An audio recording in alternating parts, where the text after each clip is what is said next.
So, our story today begins very early in the morning, July 31, 2016. It's about 2 in the morning. Joanne and Hunter and I have been in Denver on vacation. We have flown back to St. Louis. We have taken a shuttle from the main airport to the long-term parking. We have gotten our van. We are driving north, coming home. Again, about 2 o'clock in the morning. We're just south of Jacksonville, Illinois, 2-lane highway. Nobody's out because it's 2 o'clock in the morning. We're driving. Joanne is in the passenger seat. I'm driving. Hunter is asleep in the back.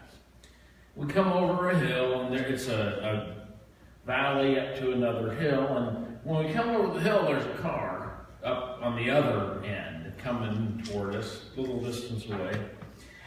And I'm driving, and we're going 60 miles an hour. And the closer we get, the more I begin to think, this guy looks like he's in our lane. 2-lane state highway that we're on, middle of the night. But when it's pitch black and you don't know the area, it's a little hard to get your bearings. So I'm convincing myself, no, he's not. He's on his side of the road. And we get closer and we get closer, and I suddenly decide, no, he is absolutely in our lane. He is 100% in our lane, coming head on, not swerving, not slowing down, not deviating at all, coming right at us. Well, suddenly had a very quick decision to make. What's he gonna do? Is he going to swerve? If he swerves, is he going to swerve back into his lane where he's supposed to be? Is he going to swerve over farther? Is he going to swerve at all? Is he going to slow? What's this guy going to do? And of course, that's one of those blink of an eye decisions. I decided he was not going to do anything. I decided that he was either half asleep or drunk or under the influence of something, and he didn't seem to see us at all. He's not slowing down, he's not deviating, we are in a collision course at 60 miles an hour in the middle of the night. So then I had a decision to make. What am I gonna do? Of course, that's another instantaneous decision. If I swerve this way over into what should be his lane, am I gonna cause a head-on because at the last second he's gonna do that? I can't just keep going. And yet, if I go this way, I have to go off the road at 60 miles an hour. I decided that my best shot was to avoid his lane in case he came to at the last second and moved over. So at the last second, I swerved over, off onto the shoulder. Fortunately, it was the one spot, and I'm not exaggerating, the one spot all through there where the ditch was not deep. It was almost level. There was a decent shoulder, and instead of a drop-off after the ditch, the ground sloped up. And it was grassy. There were no poles, no concrete abutments, no nothing. Just a grassy slope coming up from the road. So at the last second, at 60 miles an hour in the dark, I swerved over, off the road, off the shoulder, up onto the embankment. He went by. I swerved back down, back onto the road, and we kept going. And it was all over like that. And of course, you're like a rabbit, your heart is thumping. And she saw it all, because she was wide awake. And between the swerving and the yelling, Hunter wakes up in the back, and he says, "What happened?" And "Don't worry, it's okay. We just narrowly avoided dying in a fiery crash. Go back to sleep." And he goes, "Oh, okay."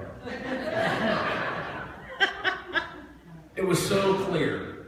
It was so clear to us that night that God was walking with us. Because it's one of those things, if any piece of that story had been any different, that we would not be standing here. It's so clear that God was walking with us that early June morning. Hang on to that notion for a minute. Today we wrap up our current series, The Explosion, walking through the New Testament book of Acts. And again, I've shared all along, only 4 weeks. You could give this book months and barely scratch it. It's so full. We're doing 4 weeks, so we're focusing specifically on how the early church grew, what that meant to them as they developed. If you remember, we started 3 weeks ago at the very beginning, and we asked, what are you looking for? What are you looking for? 2 weeks ago, we saw the miraculous math problem happen. 3,000 were added to their numbers that day. Last week, we saw Peter and John upset the powers that be and get chastised for it because they were healing a guy in the name of Jesus Christ.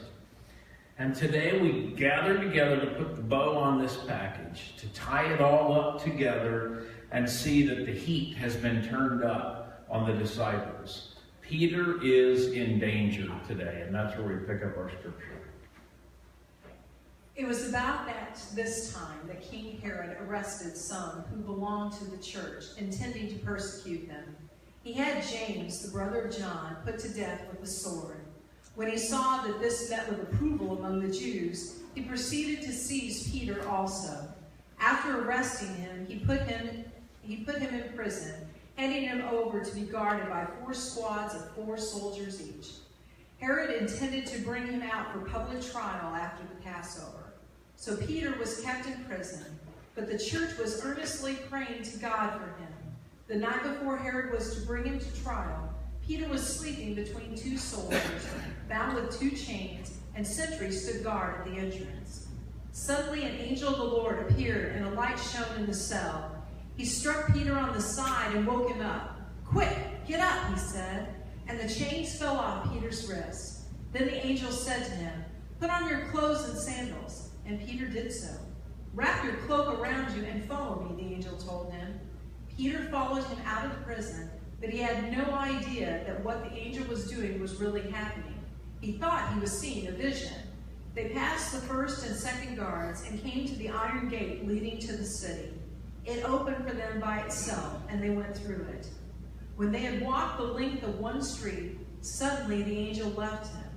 Then Peter came to himself and said, "Now I know without a doubt that the Lord has sent his angel and rescued me from Herod's clutches and from everything the Jewish people were hoping would happen." When this had dawned on him, he went to the house of Mary, the mother of John, also called Mark, where many people had gathered and were praying. So you hear that story, and it's apparent that Herod has declared war on the Jesus boys. He's declared war on them. He's had James put to death already, kind of a trial balloon. He did that and saw how the public reacted. He got a good reaction to that. That went well for him, so he decides, I'm going to go for bigger fish this time. I'm going to go for Peter. There is no bigger fish in this equation than Peter. So he has Peter arrested, has him thrown in prison. Did you notice 4 squads of 4 soldiers each? He's got 16 guys watching Peter. He is not going to take any chances. He wants this fish to not get away. So he throws him in prison because it's Passover. And he's at least smart enough to not do this during Passover. So he's just going to let him sit in prison until Passover's done. Then he's going to have a trial, and then he's going to have Peter put to death. That's the idea. And to not only say there's 16 people watching him, but 2 of them, did you notice? He is chained between them. 2 guards, one chained here, one chained here. They're in the cell with him, chained between. This is like a Houdini trick, you know. He is not getting away, or so Herod thinks. And in the middle of the night, God shows up in a powerful way. Right there in the middle of the night. I'm going to guess, let's say 2 in the morning on a 2-lane highway. No, maybe not there, but 2 in the morning. I'm in the middle of the night, an angel shows up. And I find it interesting and a little funny what the angel did. Did you notice that? It said the angel, how did that phrase that? Struck Peter on the side and woke him up. I picture my mom waking me up when I wouldn't get out of bed for school. This wasn't a little sweetheart. This was a, hey, get up. It's time. The angel isn't kidding around. He he shoves him and says, get up. We have stuff to do. We got to get moving. There's an urgency to what the angel does when he shows up. There's a certainty to what's happening around him too. And did you notice that when the angel nudged him and said, get up, immediately it says the chains fell off his wrists. They just fell off. My chains are gone. I've been set free. But notice this. These guards that are chained on either side, nothing. They didn't budge. They're clearly asleep. They must be. They didn't wake up. They didn't even know it was happening. They are oblivious to what is going on around them. And then the angel says to Peter, get dressed. Get your stuff on. Get your shoes on. Get your cloak on. Come on, let's go. Let's go. We got to get you out of here now. Get ready and let's go. And so Peter does what he's told. The scripture tells us that. But it's interesting. He doesn't realize that this is really happening. He thinks it's a vision. He's had visions before. He doesn't think this is real. He thinks he's asleep, kind of pinch me and I'll wake up. He thinks he's out of it and that this is just a vision. So he does what he's told. They get up. It says they pass right by not one but two sets of guards. Remember, there's a total of 16 of these guys watching. And they end up at the gate that leads out of the prison and out into the city beyond. That's where they end up. And did you notice what happened? It's kind of like open sesame. It says the doors to the gate, the gate out of the prison into the city just opened. Kind of like those automatic doors at the mall. They just opened and let them out into the city. And so the angel walks with him. It tells us specifically they walked one city block. That's how far they walked. Once they got out, the angel walked with him. We don't know if there was any conversation. We don't know what happened during that block. But we know that the angel walked with him for one block, and then he's gone. In the blink of an eye, he is gone. His job is done. His job was to get Peter out and get him to safety. His job is done. And so after that one city block, making sure he gets a little distance, he's gone. And for some reason, that's the moment when the fog is lifted. And Peter realizes this is not a vision. This is real. I am actually standing out here. I am actually free from my chains. I'm free from the prison. I have been released. That's when it hits him. And so then where does he go? He goes straight to where the disciples have gathered, because they've been all hunkered down in a house praying for him. They think he's dead. And so he immediately goes there to tell them the good news. So you get this story. It's a kind of a weird story. It's a fun story, but it's a little strange. But what I carry away from that story is that Peter is bold in his faith in the book of Acts. He wasn't very bold there at the cross, and when he refused to say he knew Jesus back in the gospel, but here he is renewed, and he is bold in his faith. He stands up for what he believes. He faces a challenging situation. I mean, he's facing death. And because of that, he faces a challenging situation because he was bold in his faith. That's the only reason Herod arrests him in the first place. And what does God do? God walks with him. Literally, God walks with him. God steps up in a big way. He shows up and he delivers Peter from what will be his death if nothing else changes. And you watch that story, you look at that unfold, and you say, why? Why did God do that? Because that's what God does. That's the kind of stuff God does. God walks with us along the way. And it's no accident that we wrap this series up today. And it's no accident that we wrap it up by looking at the fact that God walks with us. Because that's exactly the truth. We are faced with a challenging situation. We as a congregation are faced with a challenging situation. Let's be honest. Today, at 11:45, we will vote on something. We will vote on a plan that will change the trajectory of this congregation forever. And that may sound a little overly dramatic, But it's the truth. It's the truth. Because the outcome of this vote today will have a profound impact on the future of this church. Regardless of what the outcome is, it will have a profound impact that will continue to resonate for years through this congregation.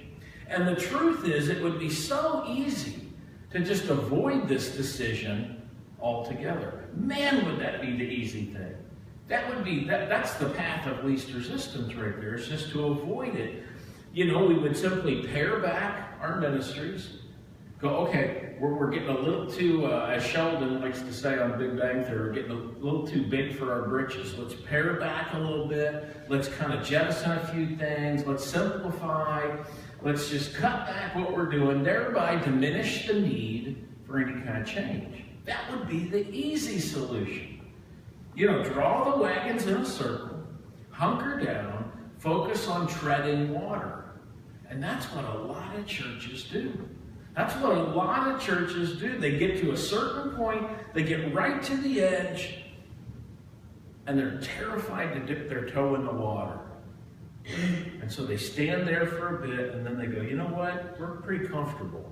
We're pretty comfortable right here. I think we'll just stay right here. And so they pull back and they put a pin in things, and they go to maintenance. And that's easy. That would be so easy, and frankly, it'd be a little rewarding. Take a little breath and not push so hard. But we're not called to take the easy way. We're not called to take the easy way, because we have been given a gift in this congregation that very few people, very few churches ever get. And having been in the ministry for 21 years, I'm serious, a lot of churches never get this opportunity. We're growing. We're thriving. We're reaching out farther and farther in the name of God, and He's walking the journey with us. Whether it's in the middle of the night or in broad daylight, He is walking the journey with us. And that's the beauty part of how God works. That's the amazing part of how God works.